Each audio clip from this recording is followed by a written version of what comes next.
Say your name and how you spell it and your official title with the group. Jeff Warnkin, W-A-R-N-K-I-N, and I am a financial advisor, and my professional titles are Certified Public Accountant and Certified Financial Planner. So let's start federally. Yes. And what are some of the new things for 2015? Well, the Affordable Care Act is coming into view now in 2015, and a lot of people are getting in the mail this Form 1095 that they're not quite sure what to do with.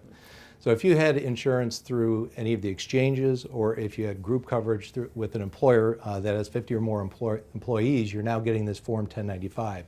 You have to bring it into your tax preparer or make sure you factor that into your taxes, because now the coverage provisions of the Affordable Care Act are being policed or enforced through the tax preparation process. Gotcha. All right. As far as any tax breaks that we are looking at.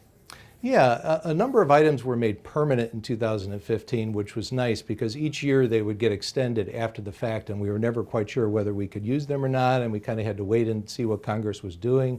But some of the items that are now considered permanent are the state and local sales tax deduction, and that's important for retirees, and it's important for everybody potentially, but in particular retirees that we deal with, they once they no longer have wages, their state and local income taxes are much less, and so you get the sales tax deduction in lieu of state and local income taxes to deduct on your Schedule A. And so if you had a big ticket purchase item during the year, you know, a car or something like that, it can definitely benefit you. So that was made permanent.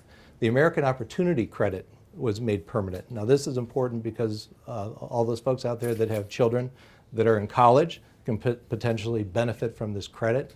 It's up to a maximum of $2,500, and a credit is a dollar-for-dollar reduction of your taxes. So it's a very valuable credit, and that was made permanent. If you're a teacher that spends your own money out of pocket for school supplies for your class and that type of thing, there was a $250 above-the-line deduction that's now been made permanent, and so that's nice. And now through 2016, if you negotiated with your lender and you had your mortgage reduced or discharged, typically that would be considered income. But if it's for your principal residence now, you can exclude that income through the balance of 2016. So that's very good news. Yeah, no kidding. All right, so there's a number of things that people need to be aware of this time around. Mm-hmm. And you were saying when we're talking statewide. Yes. Now, that's where it really gets interesting, huh? Yes, I think that some of the biggest changes for us here, obviously in Ohio, is that the Ohio individual and business income tax rates have been reduced.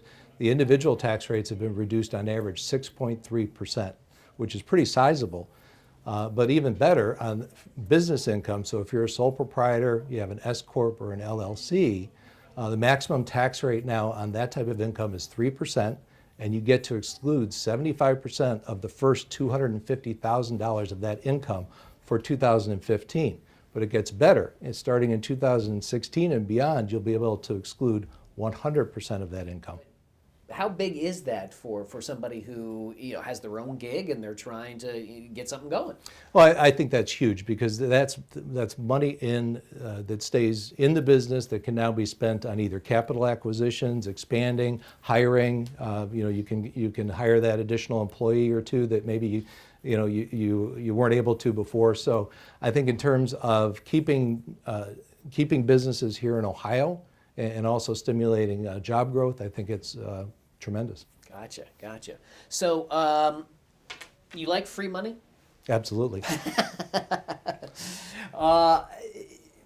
Who doesn't? Yeah, right. Yeah, exactly. So if you were to pinpoint a couple of things that people can do to maybe really get that free money. Mm. Yeah, a couple of things that we see quite often. The first item deals, again, with retirees. A lot of them don't realize that their Medicare Part B premiums, their Medicare supplement premiums, and their long-term care insurance premiums, if they have that, are all potentially deductible from their federal income tax. And even if they don't benefit on the federal tax return, there's a good chance that they'll benefit on the state tax return because there's a deduction there for it as well. Another item that we see missed all the time is the deduction for state and local taxes paid. If you filed your taxes, when you filed your taxes a year ago, if you had a balance due with the state of Ohio or with your local jurisdiction, whether it's administered through a regional income tax agency or central collection agency, or whether the city has their own tax department, if you cut a check for the balance due on those taxes, that becomes a deduction on your taxes now. And quite often we see that missed. The other item, which can really add up, is non-cash charitable contributions. So by non-cash, I mean clothing, household items, canned food, all those types of items that you may or may not get a receipt for, but you want to make sure you ask for one and bring it in. Make sure you just fill it out and let us know what the items were.